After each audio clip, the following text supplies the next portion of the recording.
बच्चों, इस साल हम गुजराती लोक कथा पढ़ने जा रहे हैं। पाठ 14वां, मुफ्त ही मुफ्त। ये ऐसे इंसान की कहानी है जो एक नंबर के कंजूस थे, और क्योंकि ये गुजराती लोक कथा है, इसमें अलग अलग तरह के गुजराती शब्दों का इस्तेमाल तुम्हें दिखाई देगा। एक दिन भिखू भाई का मन नारियल खाने का हुआ, ताजा मुलायम कसा हुआ शक्कर के साथ। शक्कर तो सबको ही पसंद है, और नारियल नारियल के बारे में सोचते ही मुंह में पानी भर आता है। तो ये जो भिखू भाई थे, उनको लगा कि काश मुझे नारियल खाने को मिले। उसके बारे में सोचते ही भिखू भाई ने अपने होंठों को चटकारा। वाह, क्या मीठा मीठा सा स्वाद होगा। लेकिन एक छोटी सी समस्या थी, घर में तो एक भी नारियल नहीं था। नारियल को कहीं कहीं पर श्रीफल भी कहा जाता है। ओहो, अब मुझे बाजार जाना पड़ेगा, उन्होंने अपनी पत्नी लाभू बेन से कहा। क्योंकि घर में नारियल था नहीं, उनका मन नारियल खाने को हो रहा था। लाभू बेन अपने कंधे उचकाकर बोली, खाना है तो जाना है। एक और समस्या थी। भिखू भाई ने कहा, पैसे खर्च करने पड़ेंगे। अब नारियल खरीदना है तो पैसे तो खर्च करने पड़ेंगे ही ना। लाभू बेन बोली, हाँ पैसे तो खर्च करने पड़ेंगे। अब तक तो तुम्हें पता लग गया होगा कि भिखू भाई जरा कंजूस थे। वे सीधे खेत में बूढ़े बरगद के नीचे जाकर बैठ गए और सोचने लगे, क्या करूं मैं, क्या करूं। मगर नारियल खाने के लिए जी ऐसा ललचाया, उनके मन में ऐसे ऐसी इच्छाएं हो रही थी नारियल खाने को लेकर, कि जल्दी घर वापस लौटे और लाभू बेन से बोले अपनी पत्नी से, अच्छा मैं बाजार तक हो आता हूँ, पता तो चले नारियल आजकल कितने में बिक रहे हैं। जूते पहनकर, छड़ी उठाकर भिखू भाई तो निकल पड़े। बाजार में लोग अपने अपने कामों में लगे थे। भिखू भाई ने इधर उधर कुछ देखा, उधर कुछ उठाया और दाम पूछा। देखते पूछते वे नारियल वाले के पास पहुंचे, क्योंकि उनको नारियल जो लेना था। ए नारियल वाले, नारियल कितने में दोगे? भिखू भाई ने पूछा। नारियल वाले ने कहा, बस 2 रुपए में काका। बस 2 रुपए? भिखू भाई ने आंखें फैलाकर कहा, बहुत ज्यादा है, 1 रुपए में दे दो। देखो, जहाँ 2 रुपए में बिकता था, उसे आधी कीमत में मांग रहे थे भिखू भाई, क्योंकि 2 रुपए देना उन्हें पसंद नहीं था। कंजूस थे, पैसा हाथ से निकल नहीं रहा था। 2 रुपए उन्होंने कहा कि 1 रुपए में दे दो। नारियल वाले ने कहा, ना जी ना, 2 रुपए सही दाम, ले लो या छोड़ दो। ठीक है। भिखू भाई बड़बड़ाए, अच्छा तो बताओ 1 रुपए में कहाँ मिलेगा? अब उनको सस्ते में खाना था। नारियल वाले ने कहा, यहाँ से थोड़ी दूर जो मंडी है, वहाँ शायद मिल जाए। सो भिखू भाई उसी तरफ चल पड़े। चलो देख लेते हैं, वे अपने आप से बोले। टहलने का एक मौका है, और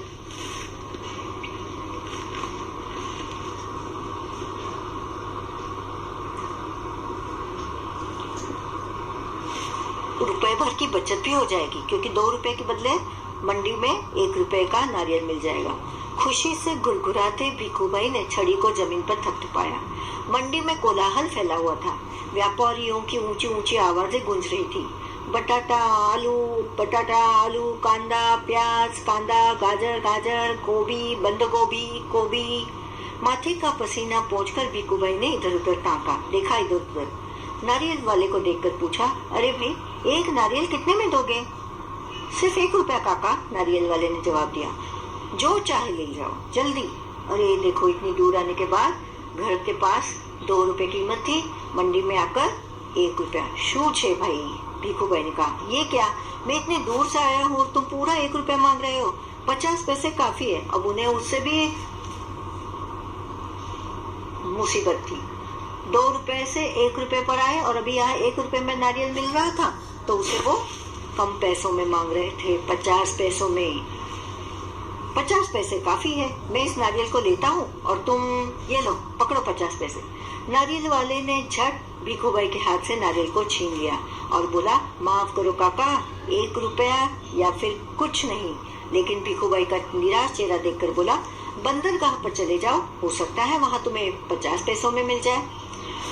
भिखू भाई अपनी छड़ी से टेक लगाकर सोचने लगे कि क्या करूं, पैसे कम अगर देने हैं तो मुझे उतनी दूर जाना पड़ेगा। आखिर 50 पैसे तो पूरे 50 पैसे हैं। वैसे भी मेरी टांगों में अभी भी दम है तो मैं जा सकता हूँ। 50 पैसे, 2 रुपए के बदले 1 रुपया और 1 रुपए के बदले अभी 50 पैसे में मुझे नारियल मिलेगा। पैरों को घसीटते हुए भिखू भाई चलने लगे। हर 2 कदम पर रुककर जेब में से बड़ा सफेद रुमाल निकालकर वे अपना पसीना पोंछते। सागर के किनारे एक नाव वाला बैठा था। उसके सामने 2-4 नारियल पड़े थे। अरे भाई, 1 नारियल कितने में दोगे? भिखू भाई ने पूछा और कहा, ये तो काफी अच्छे दिखते हैं। काका, ये कोई पूछने वाली बात है? केवल 50 पैसे, नाव वाले ने कहा। 50 पैसे? भिखू भाई मानो हैरानी से हक्के बक्के हो गए, आश्चर्यचकित। ओ, ये क्या बात कर रहे हो? 50 पैसे इसके देने हो? मैं इतनी दूर से चलकर आया हूँ और अभी इसके 50 पैसे? 25 पैसे कर दो। इतनी दूर से पैदल आया हूँ, थक गया हूँ और तुम कहते हो 50 पैसे? मेरी मेहनत तो बेकार गई ना। ना भाई ना, 50 पैसे बहुत ज्यादा है, मैं तुम्हें 25 पैसे दूंगा। ये लो, रख लो। ऐसा कहते हुए भिखू भाई झुककर नारियल उठाने ही वाले थे। नाव वाले ने कहा, नीचे रख दो, मेरे साथ कोई सौदा वौदा नहीं चलेगा। थोड़ी देर बाद उसने भिखू भाई की ओर ध्यान से देखा और जरा ठंडे दिमाग से बोला, सस्ते में चाहिए? नारियल के बगीचे में चले जाओ, वहाँ ढेर सारे मिल जाएंगे और मनपसंद दाम में। हाँ, ये अच्छी बात है। भिखू भाई ने फिर अपने आप को समझाया, इतनी दूर आया हूँ, अब बगीचे तक जाने में हर्ज ही क्या है। सच बात तो यह थी कि वे काफी थक चुके थे, पर पैसा बचाने की लालच भी उनमें उतनी ही तेज थी। मगर 25 पैसे बचाने के ख्याल से ही उनमें फुर्ती आ जाती। आ गई फुर्ती यानी ताकत। भिखू भाई ने सोचा, दोगुना ज्यादा चलना पड़ेगा, पर 4 आने बच भी तो जाएंगे और फिर कोई भी चीज मुफ्त में कहाँ मिलती है। भिखू भाई नारियल के बगीचे में पहुंच गए। वहां के माली को देखकर उससे पूछा, यह नारियल कितने में बेचोगे? अब माली ने क्या जवाब दिया, जो पसंद आए ले जाओ। काका, बस 25 पैसे का एक, देखो कितने बड़े बड़े हैं। हे भगवान, 25 पैसे? पूरा रास्ता पैदल आने के बाद भी? जूते घिस गए, पैर थक गए, अब पैसे भी देने पड़ेंगे। मेरी बात मानो, एक नारियल मुफ्त में ही दे दो। हाँ, देखो मैं कितना थक गया हूँ। अब ये तो हो गई कंगाली की बात। इतनी कंजूसाई तो किसने नहीं सोची होगी। भिखू भाई थके हुए थे, फिर भी उनके हाथ से पैसा नहीं छूट रहा था। भिखू भाई की बात सुनकर माली ने कहा, अरे काका, मुफ्त में चाहिए ना, ये रहा पेड़ और वह रहा नारियल, पेड़ पर चढ़ जाओ और जितने चाहो तोड़ लो। यहाँ वहाँ नारियल की कोई कमी नहीं है, पैसे तो मेरी मेहनत के हैं। सच? जितना चाहो ले लो। भिखू भाई तो खुशी से फूले न समाये। मेरा यहाँ तक आना बेकार नहीं गया, उन्होंने मन ही मन सोचा। वाह, मुफ्त, इससे बढ़कर और क्या हो सकता है। जेब से एक फूटी कौड़ी भी नहीं निकालनी पड़ेगी। उन्होंने जल्दी जल्दी पेड़ पर चढ़ना शुरू कर दिया। पेड़ पर चढ़ते चढ़ते भिखू भाई ने सोचा, बहुत अच्छे, मेरी तो किस्मत खुल गई। जितने चाहिए नारियल उतने तोड़ लो और पैसे भी न दो। क्या बात है। भिखू भाई ऊपर पहुंच गए। फिर वे टहनी और तन के बीच आराम से बैठ गए और दोनों हाथों को बढ़ाने लगे सबसे बड़े नारियल को तोड़ने के लिए। पैर फिसल गए।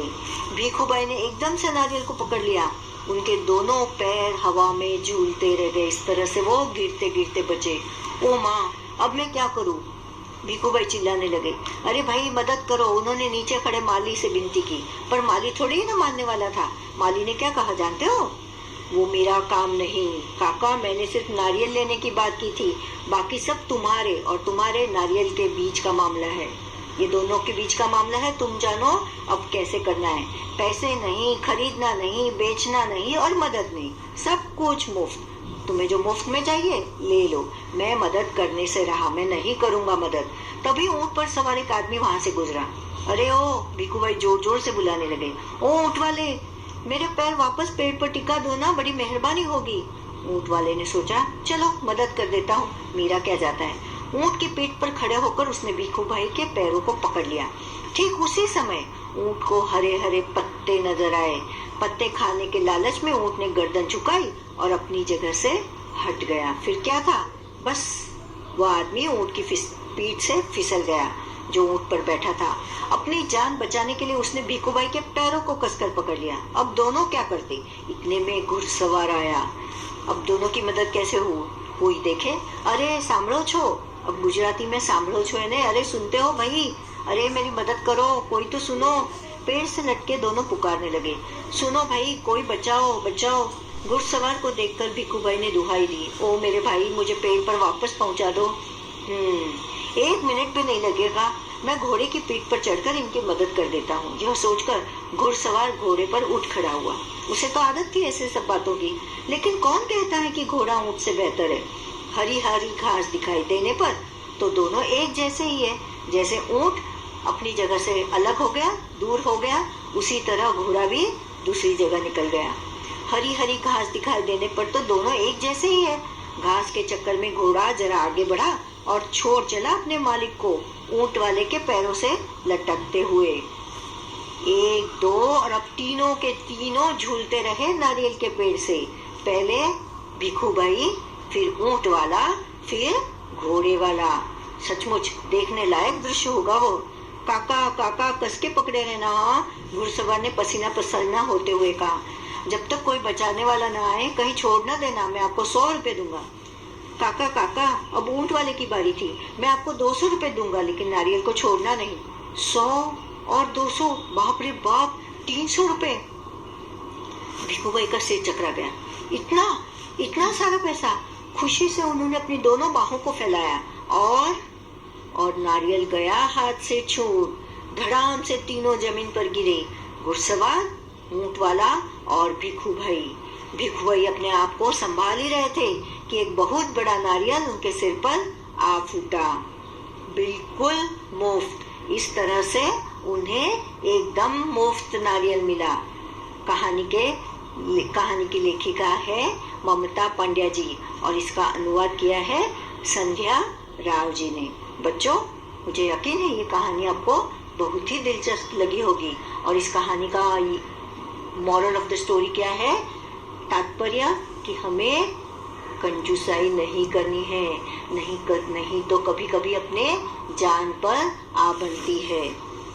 धन्यवाद। तुम्हारी समझ को हर बार भीखूभाई कम दाम देना चाहते थे, क्यों? हर बार भीखूभाई कम दाम देना चाहते थे क्योंकि वे बहुत कंजूस थे, उनके हाथों से पैसा न छूटता था। ख, हर जगह नारियल के दाम में फर्क क्यों था? नारियल पेड़ पर तैयार होता है, वहां से उसे निकालकर साफ कर मार्केट तक पहुंचाने के लिए कई लोगों को काम करना पड़ता है। जैसे जैसे मेहनताना जुड़ता है, दाम बढ़ता है। क्या भीखूभाई को नारियल सच में मुफ्त में ही मिला? क्यों? भीखूभाई को नारियल मुफ्त में नहीं मिला।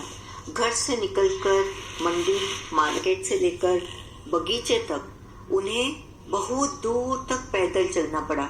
उसके लिए मेहनत और परेशानी दोनों उठानी पड़ी। इस तरह कीमत से ज्यादा ही मेहनताना था। वे खेत में बूढ़े बरगद के नीचे बैठ गए। तुम्हारे विचार से कहानी में बरगद को बूढ़ा क्यों कहा गया होगा? बरगद का पेड़ कई सालों तक जिंदा रहता है। वह पेड़ बहुत पुराना था, इसीलिए उसे बूढ़ा कहा गया होगा। कहानी को पढ़कर तुम भीखूभाई के बारे में काफी कुछ जान गए होंगे। भीखूभाई के बारे में कुछ बातें बताओ। तो भीखूभाई ऐसे थे, पहले उन्हें खाने पीने का शौक था। 2 नंबर मतलब क, खाने पीने का शौक था। ख, वे कंजूस थे। ग, लालच उनमें ज्यादा थी। घ, अपनी बात मनवाने में चतुर थे। और ग, मुफ्त में चीजें पाने के लिए कुछ भी करने को तैयार थे। क्या बढ़ा क्या घटा? कहानी जैसे जैसे आगे बढ़ती है, कुछ चीजें बढ़ती है और कुछ घटती है। बताओ इनका क्या हुआ? ये घटे या बढ़े? नारियल का दाम घटा। लालच किसका था? भीखूभाई का लालच बढ़ा। रास्ते की लंबाई बढ़ी और भीखूभाई की थकान भी बहुत बढ़ी। यदि इस कहानी में भीखूभाई को नारियल नहीं बल्कि आम खाने की इच्छा होती तो कहानी आगे कैसे बढ़ती? बताओ। अब आम तो अमराई में मिलते हैं, मार्केट में मिलते हैं, मंडी में मिलते हैं, दुकानदार के पास भी मिलते हैं। और नारियल की तरह वे एक ही किस्म के नहीं होते। आम के अलग अलग जातियां होती है, हापूस, पायरी, लंगड़ा, दशहरा, गांवठी आम, तोतापुरी, बहुत सारे अलग अलग तरह के आम होते हैं और वैसे ही उसके दाम होते हैं। हापूस सबसे ज्यादा महंगा होता है और ये दर्जन के हिसाब से बेचा जाता है, बिकते हैं। आम खाने की अगर भिखूभाई को इच्छा होती तो आम का भाव उन्हें ज्यादा लगता, वे उसे कम करवाते। आम वाला उन्हें बड़े मार्केट जाने की बात करता। भिखूभाई चलते चलते मार्केट पहुंचते। अलग अलग तरह के आम देखकर वे ललचा जाते, जैसे लंगड़ा, दशहरा, हापूस, पायरी, तोतापुरी इत्यादि। 500 रुपए दर्जन हापूस आम को वे कम करवाते, उसका दाम कम करवाते, मगर हापूस आम का दाम बढ़िया रहता है। उसके बदले उन्हें दूसरी किस्म के आम लेने के लिए कहा जाता। बढ़ते बढ़ते चलते चलते वे अमराई में पहुंचते। मालिक कहता, आम तो पेड़ पर लगे हैं, नीचे गिरे फल लेना हो तो ले लो। लालची कंजूस भिखूभाई मुफ्त पाने की लालच में हो सकता है नीचे गिरे हुए पके अधपके पक्षियों के द्वारा फूटे फल लेकर खुशी खुशी घर लौटते। बात की बात, कहानी में नारियल वाले और भिखूभाई की बातचीत फिर से पढ़ो और इसे बोली भाषा में लिखो, ऐसा कहा गया है। शब्दों की बात, नाना नानी, पतीली पतीला। ऊपर दिए गए उदाहरणों की मदद से नीचे दी गई जगह में सही शब्द लिखो। तो काका काकी, दर्जी दर्जन, मालिन माली, टोकरी टोकरा, मटका मटकी, गद्दा गद्दी। मंडी में कोलाहल फैला हुआ था। व्यापारियों की ऊंची ऊंची आवाजें गूंज रही थी। पहला सवाल है, मंडी में क्या क्या बिक रहा होगा? तो मंडी में आलू, प्याज, टमाटर, गाजर, हरी सब्जी, परवल, ककड़ी, संतरा, सेब, चीकू, टिंडा, मिर्च, अमरूद, करेला आदि फल और सब्जियां बिक रही होगी। मंडी में तरह तरह की आवाजें सुनाई देती है, जैसे ताजा टमाटर 20 रुपया, 20 रुपया, 20 रुपया। मंडी में और कैसी आवाजें सुनाई देती है? मंडी में आलू ले लो 40 रुपए किलो, हरी मिर्च देखो, बैंगन ताजा ताजा 20 रुपए, पालक एक गड्डी का 20 रुपया ले लो, 50 में 3 गड्डियां ले लो ताजी। ऐसा पालक फिर नहीं मिलेगा। क्या तुम अपने आसपास की ऐसी जगह सोच सकते हो जहाँ बहुत शोर होता है? उस जगह के बारे में लिखो। मेरे शहर में स्टेशन के पास बड़ा शोर होता है। कई लोग भीड़ लगाकर सब्जियां थोक में खरीदते हैं। पाव किलो, आधा किलो सब्जी वहां देते ही नहीं है, 5 किलो का ही भाव होता है। लोग टेम्पो रिक्शे में सब्जियों की थैली भर भर कर निकलते हैं। गुजरात की झलक, मुफ्त ही मुफ्त गुजरात की लोक कथा है। इस लोक कथा के चित्रों में ऐसी कौन सी बातें हैं जिससे तुम यह अंदाजा लगा सकते हो? चित्र में भिखूभाई के कपड़े गुजराती लोगों जैसे, पेड़ पौधे, ऊंट घोड़े वाले, माली के वस्त्र, लोगों द्वारा बोली जाने वाली भाषा तथा नाव के दृश्य से पता चलता है कि यह गुजरात की लोक कथा है। गुजरात में किसी का आदर करने के लिए नाम के साथ भाई, बेन यानी बहन जैसे शब्दों का प्रयोग होता है। तेलुगु में नाम के आगे गारू और हिंदी में जी जोड़ा जाता है। तुम्हारे कक्षा में भी अलग अलग भाषा बोलने वाले बच्चे होंगे। पता करो और लिखो कि वे अपनी भाषा में किसी को आदर देने के लिए किन किन शब्दों का इस्तेमाल करते हैं। तो बुलाने के लिए किसी को बहन जी, भैया जी, काका, अंकल, मैडम, ताई, दादा, भाई साहब, श्रीमान जी, मिस्टर, इन शब्दों का इस्तेमाल किया जाता है।